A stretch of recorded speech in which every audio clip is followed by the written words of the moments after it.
जीवन प्रसंग। प्रतिध्वनि। हर जीवित प्राणी के प्रति दया रखो, घृणा से विनाश होता है। भगवान महावीर। बरसात का मौसम था और 4 व्यक्ति गांव की सड़क पर घुड़सवारी कर रहे थे। वे सभी वकील थे और पास के नगर में अदालत जा रहे थे। कुछ समय पहले ही बारिश हुई थी और गांव की कच्ची सड़क में सब तरफ कीचड़ पानी हो गया था। पेड़ों की पत्तियों से पानी की बूंदें टपक रही थीं और गीली हरी घास चमक रही थी। वे चारों वकील एक दूसरे के पीछे पीछे चल रहे थे क्योंकि सड़क बहुत संकरी थी। आपस में हंसी मजाक करते हुए वे अपनी राह चले जा रहे थे। छोटे पेड़ों के एक झुरमुट के नीचे से गुजरते समय उन्होंने ऊपर पंखों के फड़फड़ाने की आवाज सुनी और सड़क के किनारे घास पर चिड़िया का एक नन्हा बच्चा गिरते हुए देखा। पेड़ों में पक्षियों की तेज चहचहाहट होने लगी और घास पर पड़ा बच्चा चूं चूं करने लगा। क्या हुआ? मिस्टर स्पीड नामक पहले वकील ने पूछा। मिस्टर हार्डिन नामक दूसरे वकील ने कहा, कुछ नहीं, पेड़ों पर पक्षी शोर मचा रहे हैं। तेज हवा चलने की वजह से घोंसले से चिड़िया का बच्चा नीचे गिर गया है। इतने छोटे बच्चे उड़ नहीं सकते। पेड़ पर बच्चे की माँ बच्चे के लिए शोर मचा रही है। सचमुच बहुत बुरी बात है। घास में पड़ा पड़ा बच्चा मर जाएगा। तीसरे वकील ने कहा, छोड़ो यार, चिड़िया का बच्चा ही तो है। मिस्टर हार्डिन ने कहा, हम क्या कर सकते हैं? सही कहते हो, मिस्टर स्पीड ने कहा। घास में पड़े बच्चे को देखते हुए वे तीनों वहाँ से आगे निकल गए। पेड़ के ऊपर चिड़िया अभी भी परेशान होकर बेतहाशा चिल्लाए जा रही थी।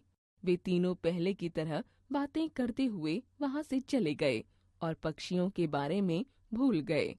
लेकिन चौथा वकील ठहर गया। वह अपने घोड़े से उतरा और उसने आहिस्ता से चिड़िया के बच्चे को अपनी गर्म हथेली में उठा लिया। बच्चा भयभीत नहीं हुआ और बहुत दबी आवाज में चहचहाता रहा। शायद उसे आभास हो गया था कि वह सुरक्षित हाथों में है। डरो मत नन्हे बच्चे, चौथे वकील ने कहा। मैं तुम्हें अभी तुम्हारे घोंसले तक पहुंचा दूंगा। फिर उसने पेड़ के ऊपर उस घोंसले को ढूंढा जिसमें से बच्चा गिर गया था। घोंसला उसकी पहुंच से बाहर था। वह सावधानी से पेड़ पर चढ़ने लगा। बचपन में वह बहुत से पेड़ों पर चढ़ चुका था।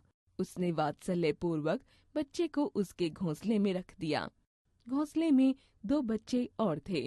वे सभी एक दूसरे से लिपट गए और ऐसा लग रहा था कि वे बहुत खुश हो गए थे।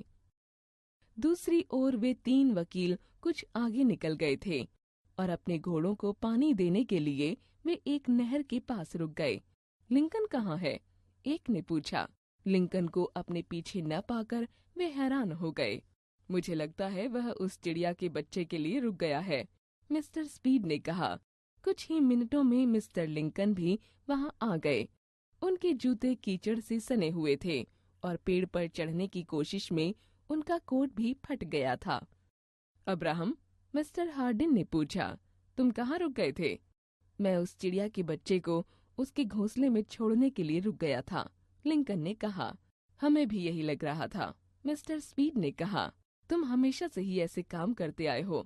तीनों वकील जोर से हंस दिए। उन्हें यह लग रहा था कि एक जवान वकील को चिड़िया के बच्चे जैसे जीव के लिए इतनी मुसीबत मोल नहीं लेनी चाहिए थी।